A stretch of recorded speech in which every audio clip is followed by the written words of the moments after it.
Hey guys, Steven here, Fanatic Perspective. Hopefully everyone had a Merry Christmas. I'm excited to be here with John Tran today. Our big comeback. You're back from Disney World with the fam. How was it? It was great. It was a lot of fun for the kids. Definitely hurt my pocket, but you know.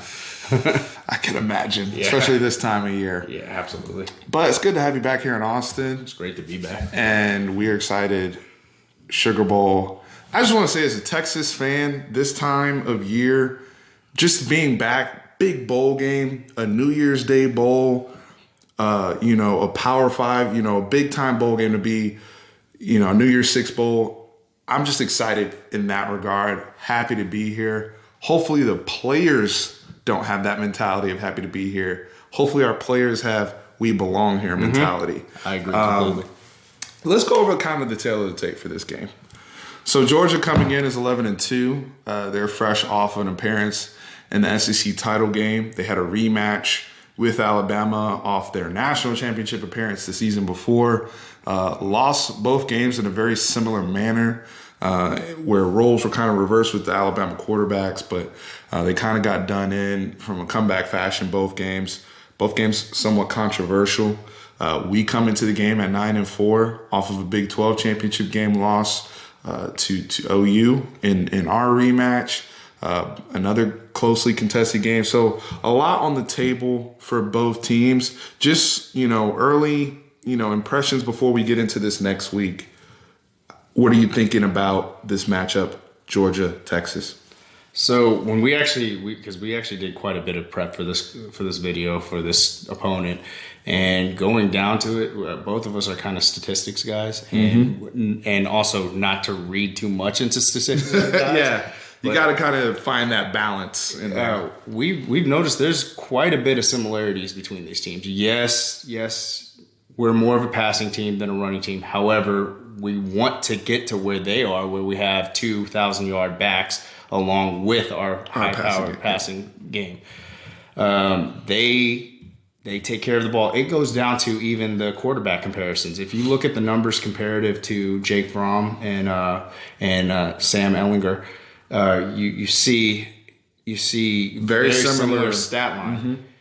Yes, Sam has I think 600 more passing yards, but you have to also look at the attempts that he's had. He's had over 100 more attempts than Fromm. You look at the touchdowns to interception ratio. It's basically even. Yeah, it's 27 to 25. But they both have the 5. They take care of the ball and they pick their spots. So I see this as a closer game than what Vegas sees it as for a 12. We're 12 point 11 and a half. 11. Okay. But I see this as it's unpredictable. It's a month to prep for a team. You made 15 practices. Yeah, you made the point that you may see a different variable that you didn't see. Keandre Coburn may get, 20 snaps that you think. Yeah, Joseph Osai. There's going to be guys who come into this game on both sides. Because of the way the rules work with the red shirt, the red shirt rules work now, you can work and change the dynamic of your team and work somebody else into your rotation that another team may not have very much film on. So I look at guys on our side like a Joseph Osai or Keandre Coburn who can come in and be effective and get snaps that didn't necessarily play at the end of the Big 12 season, right? On Georgia's side, and the similarities even go to the offseason drama already. I mentioned this in the recruiting video, guys, us dealing with the quarterback transfers with Casey Thompson and Cameron Rising going into the transfer portal. Justin Fields, number 1 overall recruit in 2018, decides to enter his name into the transfer portal for Georgia. So, like you said, the poise of both young quarterbacks coming into this game.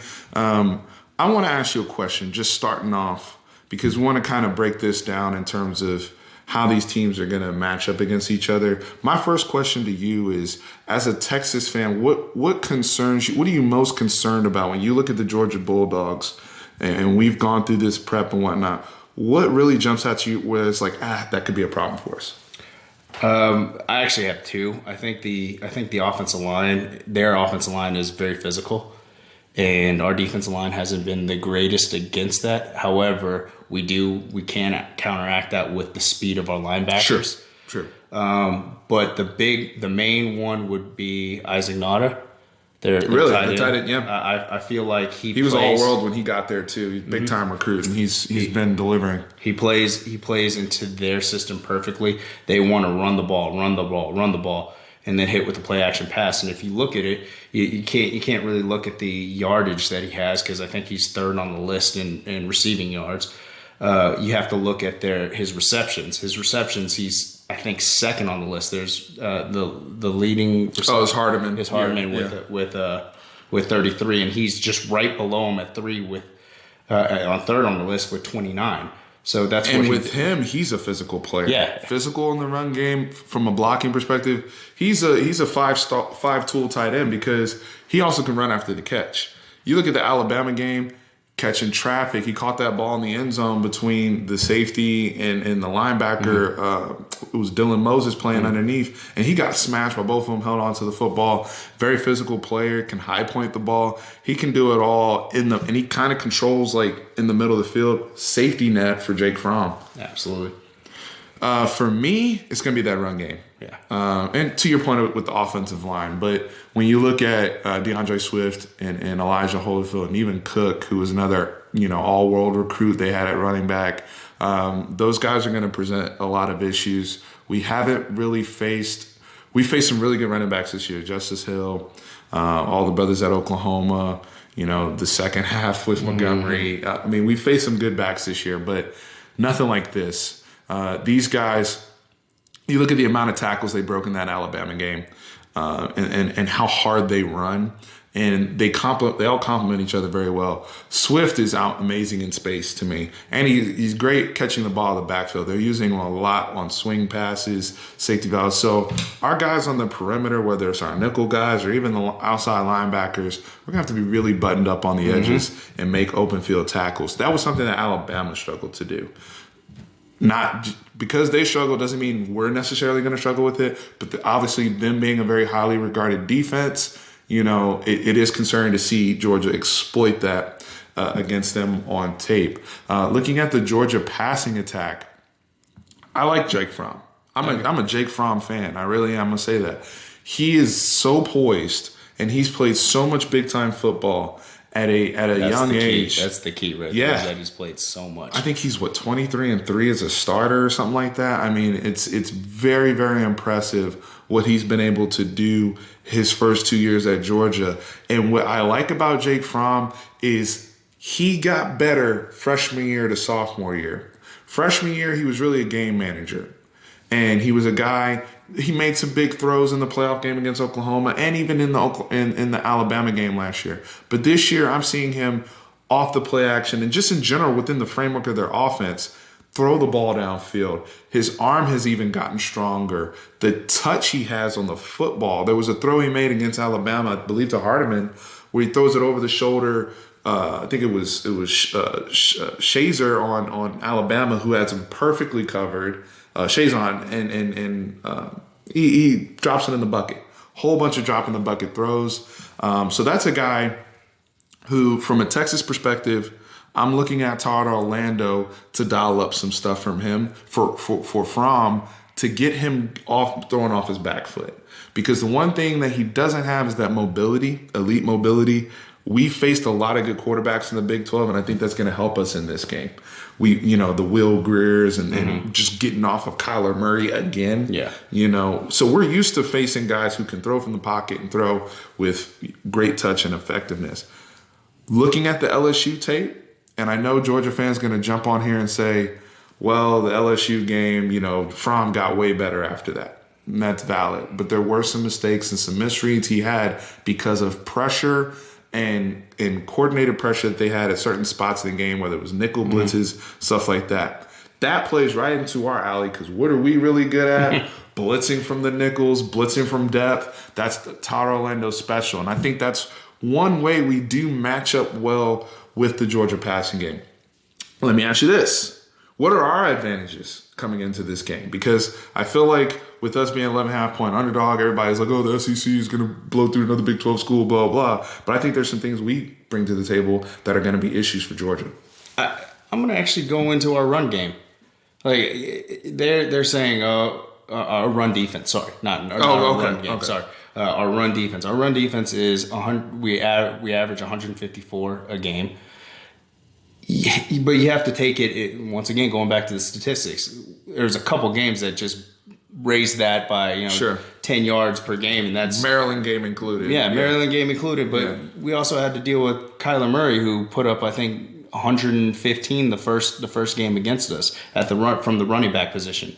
As a running quarterback. Yeah, as a running quarterback. Yeah, but I'm saying from the running back position, he put up 115 yards. So minus the sacks yardage. Right. But no offense to Jake Fromm, he's not going to put up those numbers. If he does, we're losing this game, hands down. That won't be a concern. I think our linebackers. I think our linebackers will be dialed in. I think Gary Johnson will be. Knock on wood, stays healthy. Both of them, him and Wheeler. This is their last football game. Mm-hmm. So this is. I like the position that both of them are in. I think this is going to be a good game for Anthony Wheeler because a lot of what Georgia does plays into what he's good at, right? He's struggled in the Big 12 in space and speed and spread. And these guys are going to be more so coming straight. Not that Georgia isn't fast or doesn't spread people out, but it's a lot more in your face, physical. They're more straight up and down, right? So I think Anthony Wheeler is going to have a good game. I think Gary Johnson's going to be crucial. Not just in the run game, but on blitzes. So, but continue. And also, the coaching staff. I think our coaching staff. It was even. You think we have an advantage in the coaching staff? Yes, it was even to the point at the beginning of the year. There was a story that Kirby Smart reached out to Tom Herman to pick his brain on how they dominated them in that one Ohio State game. Yeah, and Tom Herman gave him all the clues and said, hey, we saw this in your defense, and that's how we exploited it. Can I piggyback on that point? Go ahead. Georgia fans, please chime in. I know there's going to be some of you watching this video. Y'all had problems with how y'all were coached in the Alabama game. Let's be honest. A lot of y'all feel like if certain decisions weren't made, the 4th and 11 punt that comes to mind, and some of the foolish things that Kirby Smart elected to do, y'all be in the playoffs right now. Mm-hmm. So the coaching thing is a real thing with Georgia. I'm looking at 2 games, both Alabama games they lost 2 years in a row the same way. You can't tell me at some point that coaching isn't looked at. The lack of adjustments that they made after getting up big in both of these games. That is something that Tom Herman can take advantage of. We know, Texas fans, Tom Herman and Todd Orlando are always going to be buttoned up in big games. They're going to have a good game plan. Now, what affected us in the Big 12 championship, just reflecting back on that real quick, to me it was a lot of discipline issues with the penalties, and we didn't give ourselves a good enough chance to win when you take away 100-something yards and penalty yardage. But in terms of the game plan, making adjustments, I'm going to be with you. I'm going to take our coaching staff over Georgia's. Let's talk about Sam Ehlinger. There's something else I wanted to bring up. You made the point to me as we were prepping. You're like, hey, I feel really good about seeing a healthy Sam Ehlinger. Could you elaborate on that? So, we were at the Big 12 championship game, and anyone who watched it, and I'm not saying that if he was 100% healthy, we'd win the game or anything like that, but he missed a lot of easy passes that he has made this whole year. Mm-hmm. He played clutch this whole year, and it had to have been bothering him. It looked absolutely, like, especially since we didn't run the QB power, which is one of our most successful plays. We ran QB power 3 times in the Oklahoma game. The play you probably blocked the best in your offense. Absolutely. Can't tell me it wasn't because of the injury. It had to have been. Yeah. There's no ifs, ands, or buts about that. But he's had 4, almost 5 weeks now to rest up that shoulder, which plays to our advantage because that injury takes 4 to 6 weeks to heal.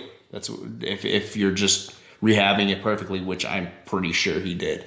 So that I'm hoping that we see a healthy Sam Ehlinger, because I think we will. It will make the game that much more. This is a huge game for Sam Ehlinger and the Tom Herman offense, because let's be real, from a marketing standpoint, Sam Ehlinger's, this is the first game of his Heisman campaign for next year. He is going to be one of the top 5 candidates, I'd say. He's going to be the marquee guy of the Big 12, the face. Now that, Kyler Murray, Will Grier, all these guys are graduating, this is a big opportunity for him against high visibility opponent, right? How do we attack the Georgia defense? Because, we spent the first part of this video really talking about our defense, which is, kind of our strength versus strength, right? So now the Georgia defense versus the Texas offense. The big matchup coming into the game is DeAndre Baker versus Colin Johnson. Really? I haven't heard anything about that. Obviously, first-team All-American. I believe he won the Thorpe, right? Yeah, he won the Thorpe, and, obviously going against a guy in Colin Johnson who's, I don't know if he's gotten his grade back yet. Somebody correct me in the comments, but to me, first, second round player. I don't think they can do it until after the season, unless they. Because I heard something about Haskins getting a first round grade. Maybe they did. But anyway, Colin Johnson, who's right now vying with Hollywood Brown and N'Keal Harry for top wide receiver in the draft, right? Mm-hmm. So this is a marquee matchup. I just want to say, as a Texas fan, I don't want us to get caught up in that, though. I understand, I would want to see our offensive game plan and because a lot of people are like, well, DeAndre Baker's only 5'11", Colin's 6'6", we should just be able to throw all day on him. Well, football doesn't necessarily always work like that, right? Now, in the red zone, I think we'll have ample opportunities. But throughout the game, you have 2 6'5" guys. And I think this is going to be a huge game, huge opportunity for little Jordan Humphrey because Georgia has not seen a player like him in the slot this season. There is not a player like little Jordan Humphrey in the SEC or any of the, colossal out-of-conference player teams that Georgia played this year. So just, let's chime in there. Like, what are our matchups offensively? What can we exploit against this Georgia defense? So say DeAndre shuts down Colin. You know that they're going to probably double team LJ. If they are going to put DeAndre on. Yeah, if they leave him one-on-one. Yeah, if they leave him one-on-one, they're going to double team LJ. Hopefully we can hit Duvernay. Duvernay, and I will take Duvernay's speed and change of direction, quickness, and his hands probably over anyone else on our team. He actually didn't have a drop this season. Yeah. I think he had 39 catches and no drops. It was very interesting. He got missed a lot, but no drops. To your point earlier, though, that you made about our run game, or we're just talking about running the ball in general. We're gonna have to run the football in this game. We're gonna have to make a concerted effort. I think this is a challenge incumbent upon the offensive line. Herb Hand, obviously being a former SEC guy, being familiar with the physicality of what it will be presented to us, and really controlling the time possession. I think that's what both teams coming into this game, again, going back to what we were talking about in the similarities of these teams, both teams trying to control time possession. Great point on the Herb Hand thing. And if you guys remember, wasn't he coaching Auburn last year? And didn't they beat them before the SEC championship? So he may know something about their defensive schemes that that can just only help us. He's going to have excellent insight here. Herb Hand's going to be a big key, especially against certain things. Hey, maybe we should install trap. Maybe we run our encounter. This is how. There's certain tendencies that these coaches pick up on. They had a lot of success with Kerryon Johnson and those guys last year. So I'm looking to see. And Kerryon got hurt. If you remember going to the SEC championship game when they got to rematch Auburn, because Auburn kind of whooped their ass last year, and then they had the rematch and they got their ass whooped. So and then it went the other way, right? But overall, Colin Johnson, even with all we just talked about, great opportunity for him to again put his name on the map against an elite corner. DeAndre Baker, great opportunity for you to shut down an elite wide receiver. And he's faced some good receivers in the SEC, but nobody like a Colin Johnson with his size and athletic ability. So challenges on both ends. It's so intriguing. That's why I like this bowl game matchup. Just aesthetically as a football fan, like forget me being a Texas fan or anything like that. Like this is a very, very intriguing matchup of these teams coming in, which is why I'm still, to your point, I'm a little puzzled about the spread. I think Georgia's definitely getting some SEC love, but I mean, who's the best team? And I'm not trying to come off as a SEC hater or bash or anything like that, but this is a conference where they only play 8 conference games. Their out of conference slate was Austin Peay, Middle Tennessee State, UMass. I think that's it. No, Georgia Tech. Well, Georgia Tech, that's their rival, so I don't really necessarily count that. But like their signature win, to me, their most impressive win was South Carolina. I agree. At South Carolina. I know they beat Florida and Kentucky, but in terms of when they played them and how well South Carolina was playing at the time with Jake Bentley and Deebo Samuel, to me, that was the most impressive win that they had. And they put up 41 points against a Will Muschamp defense. Yeah. But I mean, overall, they're their best performance that everyone is kind of giving them all the clout for, and rightfully so, is a loss to Alabama, in which they blew the game. You know, so we have to You know, and look, guys, offensively, we've been playing juggernauts all year long in the Big 12. It is what it is. There's nothing we haven't seen. You know, so at this point, it's just really, can we eliminate those penalties, those unforced errors that have seemed to plague us in some key moments this year that has held us back from being 11-2, you know, coming into this game. So I think Georgia's very disciplined with what they do, and that starts with Jake Fromm and his leadership of this offense. But I'm excited for us to see a healthy Sam Ehlinger come in here and lead our football team. One thing we haven't touched on that I do think will be a disadvantage for us, though, is special teams. No. So I think from a field goal kicking perspective, we're good with Dicker. I'm worried about our punt game. Just being real with you. You know, the propensity for us to have a punt blocked. You know, Chesky punted very poorly in the Oklahoma game. I don't know if we talked enough about that. It really hurt us from a field position perspective. We have to try to figure something out in that regard. So special teams, for me, that's also a concern. Anything else you want to address before we get into predictions for the game? No, I mean, we've pretty much in depth covered. Cool. So I'm going to start off. I'm actually going to pick Texas to win. I think that this is going to be an indictment on the SEC versus Big 12 discussion, because the SEC gets a lot of credit because of how well they play defense and the physical and some of the speed they have, right? But their quarterback play in that conference and the fact that a lot of times they don't really match up against everybody in their conference, they get let off the hook in that regard. And the Big 12, where we're having to go against these elite offenses week in, week out, people crap all over our defenses because of the metrics and the numbers, but it's a function of the conference that you play in. And I think that is something we have to pay attention to throughout the bowl season.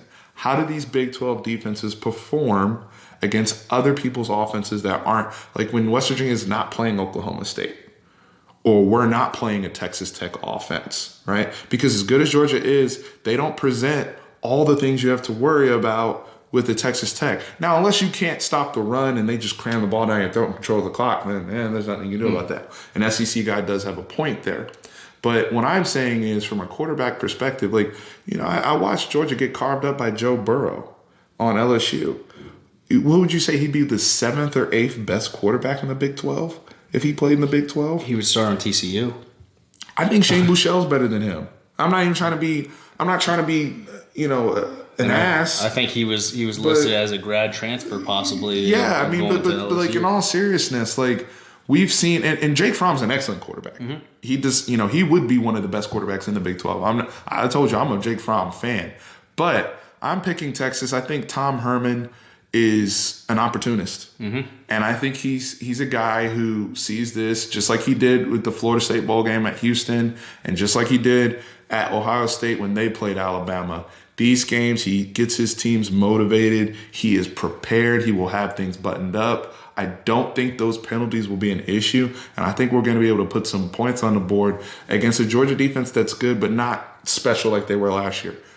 So I think we can win this game 27-24. I think it's going to be very, very close, but we're all used to playing all these freaking close football games anyway. And I think Todd Orlando is going to come up with enough blitzes. They aren't either.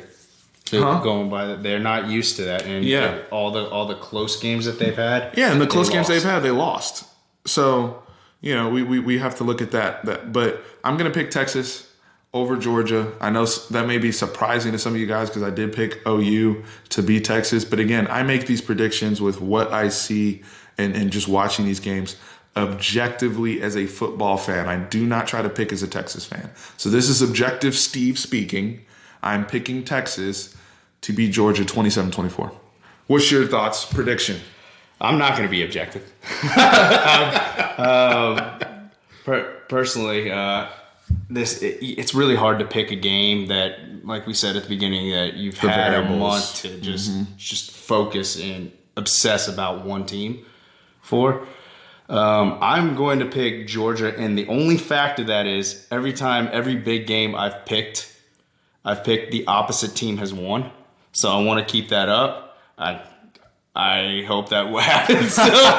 But the reverse jinx. Yeah, I think if we honestly just going by the numbers that we were running at the game before this for all Georgia's games, is that they against top 16 opponents they're averaging 36 points. I think it was 20. Hold on, I think it was 26 points. Okay, so top tier they're averaging 29 a game, while they're giving up 26. So right, those margins go and we're used to playing close games. So I think if we hit 30 points, would you say 27-24? I had to 27-24. So yeah, if we hit 30 points, I think we have a great chance to win. We have a very good chance to win because our 30 is different. We don't like do the whole one play 75-yard touchdown. If we get 31 points, that means we've run clock. That means we probably haven't had a whole bunch of penalties. That goes to the similarities with Georgia because they like to control the clock and be more physical. That's why this matchup is so intriguing. This is one of the better bowl games that you'll see out there. I'll put our bowl against anybody else's. Let's do roll call in the comments as well. Y'all let us know who's going to be headed out of New Orleans. We're going to watch the game here in Austin on New Year's and celebrate with our families. But y'all let us know if anyone is making the trip down to the Sugar Bowl to represent Texas. This is going to be a great fan experience. New Orleans, New Year's Eve, the next day, recover from your hangover, try to make it to the tailgate and do it all over again, and hopefully see us come up with a program defining win and get to 10 wins. I think that's a big thing. I think that's huge. Something that would be huge for this senior class. The Charles and Menahus, the Calvin Andersons, the Anthony Wheelers, all these guys, Chris Boyd, Devontae Davis. This is such a huge opportunity for these guys to go out the right way in reestablishing Texas's legacy. That's what's on the line here. And there's a lot on the line for Georgia, too. Georgia's trying to prove a point. And we're going to get a pissed off Georgia team. And I wouldn't want it any other way, to be honest with you, because this is going to be a great litmus test, an opportunity for us to build real momentum going into next season, to finish our recruiting period strong going into February. So a lot riding on the table for both of these teams. Georgia's the team we went head up in with recruiting last year. I think they finished 1, we finished 3. Yep. So we want to be in the discussion with these type of teams year in, year out. It starts New Year's Day, Sugar Bowl, New Orleans. I will be with you watching the game. That'll work. All right, guys. We appreciate it. Horns always up.